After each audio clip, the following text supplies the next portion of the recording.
మీ personal interviews మరియు వ్యాపార ప్రకటనల కొరకు ఈ నెంబర్ని సంప్రదించండి. నమస్తే, వెల్కమ్ టు మనం టీవీ. నేను వలి. ప్రస్తుతం నాతో పాటు స్టూడియోలో ఉన్నారు ప్రముఖ రాజకీయ విశ్లేషకులు అప్పసాన్ రాజేష్ గారు. వారితో మాట్లాడదాం. రాజేష్ గారు నమస్కారం సార్. రాజేష్ గారు, టీటీడీ నూతన పాలక మండలి కీలక నిర్ణయాలు తీసుకుంది సార్. అంటే గతంలో ఉన్న పరిస్థితి ప్రస్తుతం ఈ నిర్ణయాలతో భవిష్యత్తులో ఏ విధంగా ఉండబోతుందో జనాలు కూడా అర్థమవుతుంది. ఏం చెప్తారు మీరు? చంద్రబాబు నాయుడు గారు జూన్ 12వ తారీఖు ముఖ్యమంత్రిగా పదవి బాధ్యతలు చేపట్టిన తర్వాత ఆ రోజు రాత్రే వారు కుటుంబ సమేతంగా తిరుమల శ్రీవారి దర్శనం కోసం తిరుమల వెళ్ళటం జరిగింది. ఆ రోజు వారు అక్కడ ప్రకటించింది ఏంటి? మా కొత్త ప్రభుత్వ పాలన తిరుమల ప్రక్షాళనతోటే మొదలు పెడతాము అని చెప్పడం జరిగింది.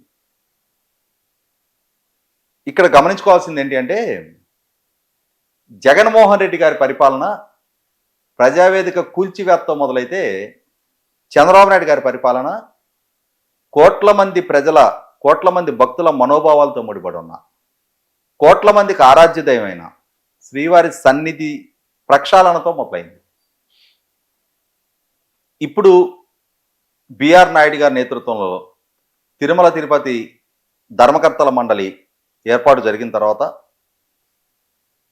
ఆ ధర్మకర్తల మండలి మొట్టమొదటి సమావేశం నిన్న జరిగింది. ఆ సమావేశంలో చాలా కీలకమైన నిర్ణయాలు తీసుకోవడం జరిగింది. అందులో ప్రధానంగా చర్చించుకోవాల్సింది వచ్చేటప్పటికి, ఇవాళ రాజకీయపు రికమెండేషన్లు అధికార హోదా ఉన్న వాళ్ళకి చాలా సునాయాసంగా దర్శనం దొరికేస్తుంది. లేదు అని అంటే ఆర్థికంగా స్తోమత ఉన్న వాళ్ళకి 10,000 రూపాయలు ఖర్చు పెట్టైనా సరే శ్రీవాణి టికెట్ కొనుక్కొని దర్శనం చేసుకోగలుగుతారు. అటు రాజకీయ పండదండలు, ఇటు ఆర్థిక స్తోమత లేని సామాన్య ప్రజలు ఉంటారు. 100 కిలోమీటర్లు 1000 కిలోమీటర్లు ప్రయాణం చేసి వ్యయ ప్రయాసలకు వచ్చి లిప్త మాత్రపు దర్శనం దొరికితే చాలు, అదే మహాభాగ్యం అనుకొని గంటల తరబడి క్యూల్లో పడిగాపులు కాస్తా ఓర్పుతో సహనంతో ఆయన దర్శనం కోసం అలమటించే ప్రజలు ఉంటారు. వాస్తవంగా ఇవాళ ఏ పాలక మండలైనా ఏ ప్రభుత్వం అయినా మొట్టమొదటిగా అడ్రస్ చేయాల్సింది వాళ్ళ ఇష్యూ. ఇవాళ 24 గంటలు కొన్ని ప్రత్యేక దినాలు ఉంటాయి. బ్రహ్మోత్సవాలు లాంటి, కొత్త సంవత్సరం, వైకుంఠ ఏకాదశి లాంటి పర్వదినాల సందర్భంలో 30 గంటలు 36 గంటల సేపు కూడా ఆ సర్వదర్శనం వాళ్ళు క్యూల్లో పడిగాపులు కాస్తూ నిరీక్షించాలి. పిల్లజల్లతో వచ్చి అన్నేసి గంటలు కదలకుండా క్యూ లైన్లో వెయిట్ చేయాలి అని అంటే కేవలం ఆయన పట్ల ఉన్న భక్తి, ఆయన దర్శనం చేసుకోవాలనే తాపత్రయంతో తప్ప, మనకు ఒక 10,000 రూపాయలు ఇస్తామన్నా మనం వెళ్ళి ఒక ఇంటి దగ్గర 10 గంటలు కూర్చోమంటే కూర్చోలేం. అటువంటి పరిస్థితుల్లో ఏ పాలక మండలైనా ఫోకస్ చేయాల్సింది వాళ్ళ ఇష్యూనే, వాళ్ళ సమస్యనే అడ్రస్ చేయాలి.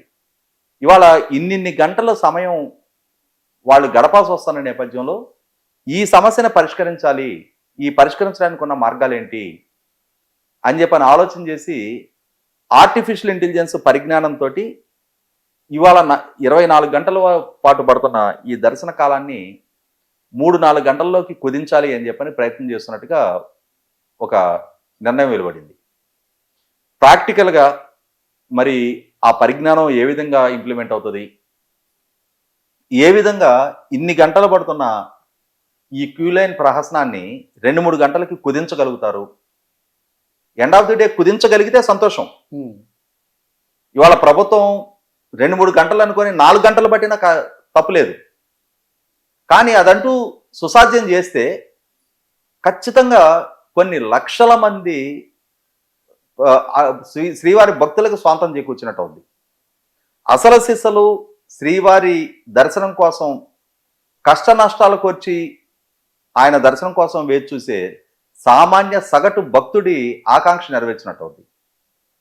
మరి బోర్డు ఒక నిర్ణయం వెలువరించి ఇవాళ దాన్ని తీర్మానం రూపంలో ఆమోదించి ప్రజలకి ప్రకటన రూపంలో తెలియజేశారు అని అంటే ఖచ్చితంగా దాని మీద కొంత ఎక్సర్సైజ్ జరిగే ఉండొచ్చు. వాళ్ళకి యాక్షన్ ప్లాను వాళ్ళ మనసుల్లో రూపుదిద్దుకుంటానే ఉండుండొచ్చు. ఇవాళ అధికారులు అంత వేగ్గా దాన్ని అయితే ఐడియల్గా అట్లా అంటే ఏ వ్యూహం లేకుండా కంటి తుడుపుగా అటువంటి ప్రకటనలు అయితే చేయరు కదా. కాబట్టి కొంత అటువంటి సన్నద్ధతకి వాళ్ళు రెడీ అయిపోతానే ఉండుండొచ్చు. నిజంగా కనుక అది సాధ్యపడితే అందరికందరం సంతోషిస్తాం. ఇక రెండోది వచ్చేటప్పటికి గత కొన్ని సంవత్సరాలుగా చూస్తూ ఉన్నాం మనం.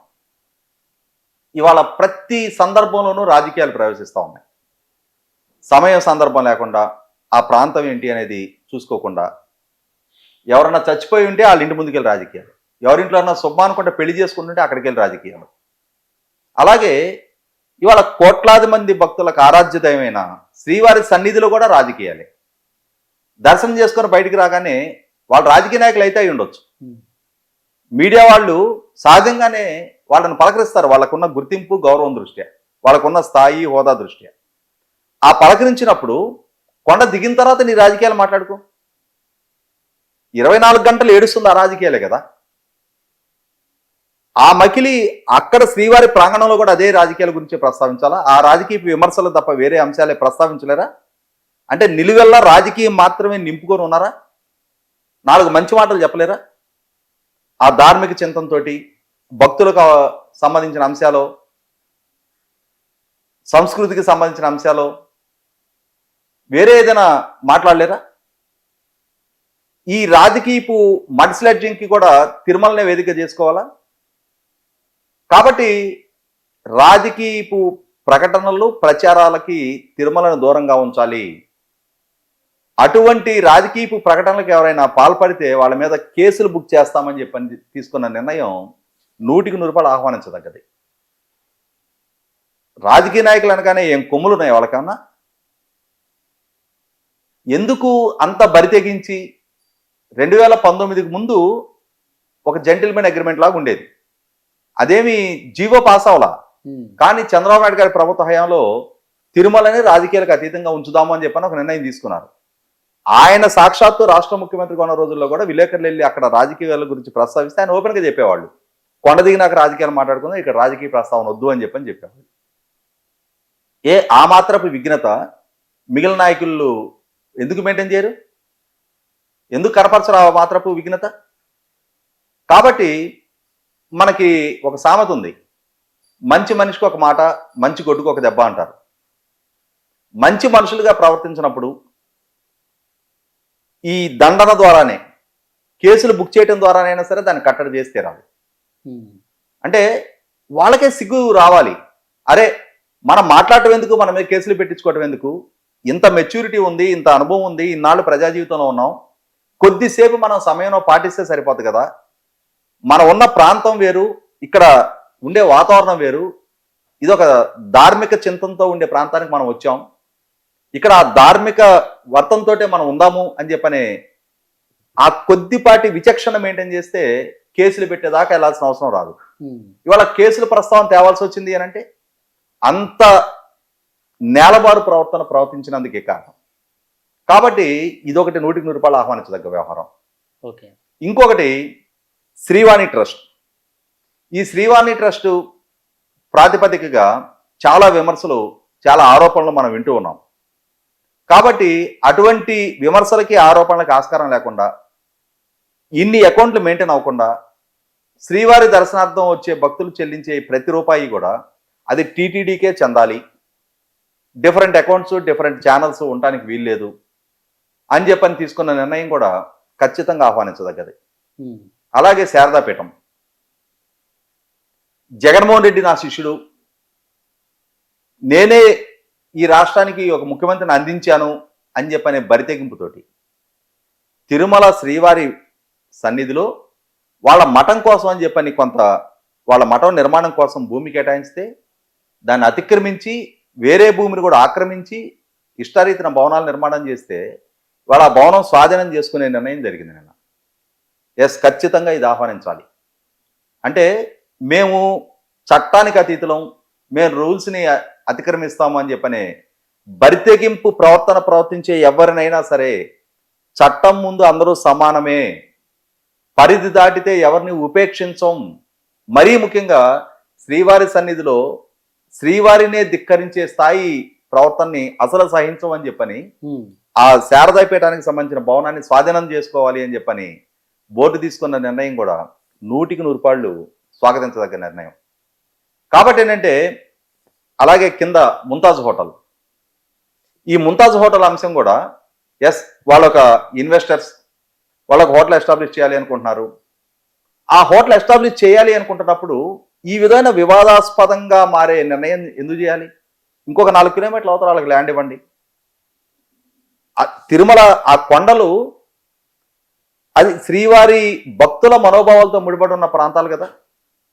అక్కడ అన్యమతస్థులు అనే భావన కలిగే విధంగా అది వ్యాపార సముదాయమే కావచ్చు, వ్యాపార సంస్థే కావచ్చు, వాళ్ళు కోట్ల రూపాయలు పెట్టుబడి పెట్టచ్చు, అక్కడ కొంతమందికి ఉపాధి దక్కొచ్చు, ప్రభుత్వానికి ఆదాయం సమకూరచ్చు.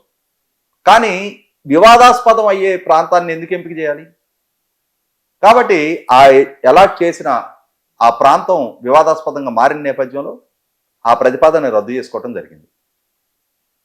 అంటే ఇలా కన్స్ట్రక్టివ్గా నిన్న జరిగిన బోర్డు సమావేశంలో చాలా కీలకమైన నిర్ణయాలు తీసుకున్నారు.